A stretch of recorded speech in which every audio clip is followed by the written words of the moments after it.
Quand on fait les choses, c'est la meilleure école du monde. C'est pour ça que je crois aux autodidactes. Moi, qu'est-ce que je suis? Je suis rien d'autre qu'un cinéaste amateur.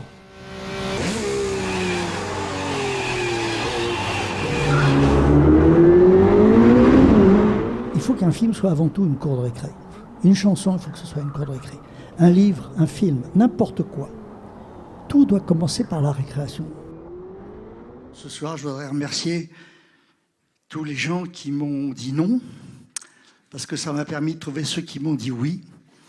Et c'est avec ceux qui m'ont dit oui que j'ai pu faire 49 films. Merci. Merci.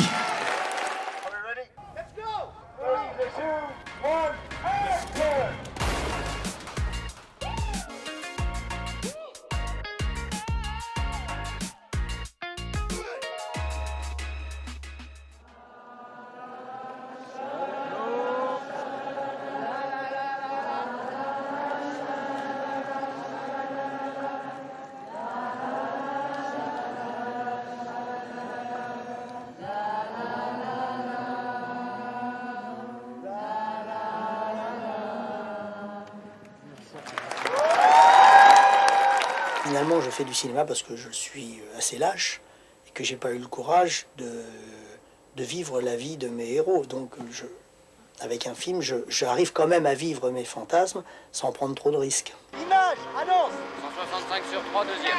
On bouge plus, attention! Quand on fait les choses, c'est la meilleure école du monde. C'est pour ça que je crois aux autodidactes. Moi, qu'est-ce que je suis? Je suis rien d'autre qu'un cinéaste amateur. Et le cinéaste amateur, c'est la plus belle école du monde puisqu'il est obligé de tout faire. La régie, la lumière, de jouer, cadrer, faire le montage, la musique, le mixage.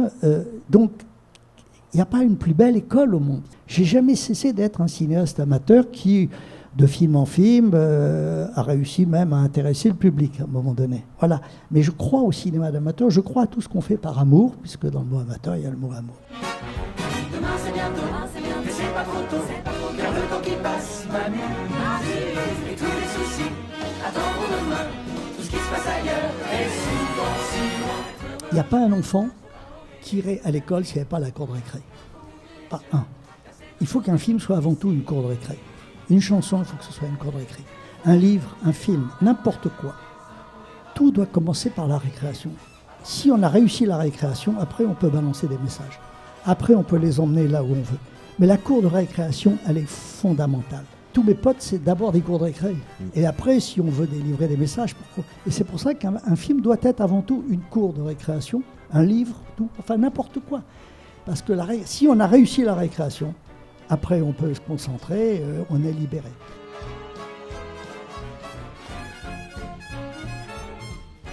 Il en est à son 45e ou 46e film, et pourtant, il est comme un enfant qui réalise son premier film. Je trouve ça extraordinaire, il nous insuffle un enthousiasme, et c'est formidable.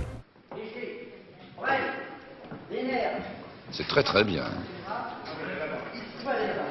Mais au démarrage, Je dis pas ça facilement. Quelque chose est très très bien. Et bon ton à chaque fois qu'on tourne avec un metteur en scène, tout au moins dans tous les interviews que j'ai entendues, il est ci, il est ça, et ça marche, la vaseline, la brosse à reluire, en fait. Et moi, le loup, je dois dire, c'est vrai, c'est pour moi une découverte extraordinaire, et puis qui convient parfaitement à ce que moi j'aime. Alors maintenant, la caméra est là-bas et on reprend où nous étions. Il a un esprit de synthèse extraordinaire. Il n'emploie pas des mots pour ne rien dire. Quand il vous dit quelque chose, c'est celui-là qu'il fallait dire. Hop, il a le temps de dire, il schématise. Tu vois, si tu peux le dire 2 fois derrière, c'est plus drôle, il schématise. Il m'a rien donné à lire du tout, il m'a raconté. Ce qui est très différent. Il raconte bien alors. Ah, fiche-toi, oui. Au point de vous convaincre. Ah oui, par la preuve, puisque je suis là. La Bonne Année était un des films préférés de Kubrick. Il montrait ce film à tous ses acteurs avant de commencer un film. Donc voilà, tout comme Woody Allen m'a dit qu'après Un homme et une femme, pendant 5 ans, il a essayé de faire du Lelouch. Voilà. Et Tarantino m'a dit qu'il n'aurait jamais fait Pulp Fiction s'il n'a pas vu Le Voyou. Et elle vous l'a vendu? À vous? Oui. Hier, elle voulut pas la céder? Hier, c'était hier. Aujourd'hui, c'est aujourd'hui. Dans la vie, les gens, ils jouent pas. Si on observe les situations les plus tendues, les plus fortes, les gens font rien. C'est très, très, très, très compliqué de demander à un acteur de rien faire. Et c'est au moment où il fait rien que c'est à ce moment-là qu'il devient sublime. Les très, très grands acteurs ne font pas grand-chose. Mais ils font juste ce qu'il faut pour qu'on voit cette chose. La plupart des comédiens en font tellement qu'on ne voit rien, parce qu'il y a trop de choses. Ils s'éparpillent. Les très, très grands, à un moment donné, arrivent à aller à l'essentiel. Et ils jouent que l'essentiel. Que cette petite chose qui fait que le reste est accessoire. C'est ce qu'on donne dans une histoire d'amour à l'autre. On ne donne qu'aux gens dans lesquels on a une certaine confiance. Moi, j'ai jamais fait faire le casting de mes films par quelqu'un d'autre. Parce que c'est le commandement numéro 1 du metteur en scène, c'est de choisir ses acteurs. Moi, les miens, mes acteurs, j'ai dîné avec eux, j'ai parlé avec eux, ils m'ont raconté leur vie, leurs cicatrices. Je veux dire, et c'est à partir du moment où on a échangé des choses intimes qui ne sont pas dans le scénario, qu'à un moment donné, quand on va se retrouver sur un plateau, on va filmer autre chose. Les meilleures scènes de mes films ne sont jamais dans le scénario. Je veux dire que le scénario, c'est pour les jours où on n'est pas en forme. Vous voyez, je veux dire, mais si on est en forme, on peut faire mieux, on peut aller beaucoup plus loin, on peut s'amuser. Dans la vie, quand une chose n'est pas sérieuse, on dit c'est du cinéma. Pourquoi vous pensez qu'on ne prend pas le cinéma au sérieux? Je ne sais pas, moi. Peut-être parce qu'on y va que quand tout va bien. On a peur, la vie est un suspense, on ne sait pas ce qui va arriver. Moi, je ne sais pas ce qui va arriver à la projection de ce soir. Je ne sais pas ce que je vais vous dire dans 3 minutes. La vie est un véritable film d'Hitchcock. Bon. Et c'est ce suspense qui nourrit l'instant présent. La seule chose qui nous appartienne, c'est le présent. C'est pour ça que le passé et le futur sont jaloux du présent. Parce que le présent ne peut pas nous l'enlever. Il n'a pas le temps de vieillir.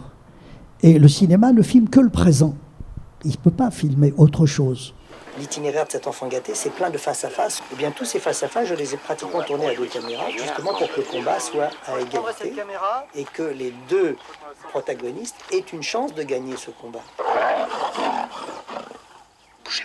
La personne à qui je dois le plus, qui a été la personne qui m'a donné les meilleurs conseils, c'est le hasard. Le hasard dans ma vie, il a toujours eu beaucoup de talent. Et c'est lui qui m'a emmené partout où je suis allé. Quand je tourne mon premier film, Le propre de l'homme, je tourne une scène devant les Galeries Lafayette. Nous sommes en 1960. Et à un moment donné, il y a une voiture qui me gêne, qui est dans le champ. Alors je vais voir le chauffeur de la voiture, c'est une traction avant, pour lui demander d'avancer. Il n'y a pas de chauffeur. Et à l'arrière, il y a Édith Piaf qui est assise dans la voiture. Je vois Édith Piaf. Mon cœur se met à battre. Je lui dis, excusez-moi madame, je suis désolé, je suis cinéaste, je fais un film, là, je ne sais pas quoi. Elle me dit, vous inquiétez pas, mon chauffeur est parti faire des courses pour moi aux Galeries Lafayette. Dans 10 minutes, je vais partir.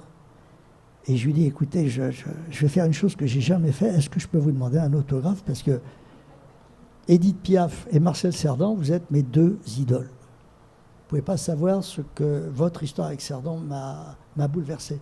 Elle me dit, allez, viens, monte. Je m'assois à côté d'Édith Piaf et en 20 minutes, elle m'a raconté l'histoire de Piaf et de Cerdan. Et elle m'a dit, comme tu es cinéaste, je t'en fais cadeau. Si un jour tu veux en faire un film, c'est à toi. Et je l'ai fait. Voilà.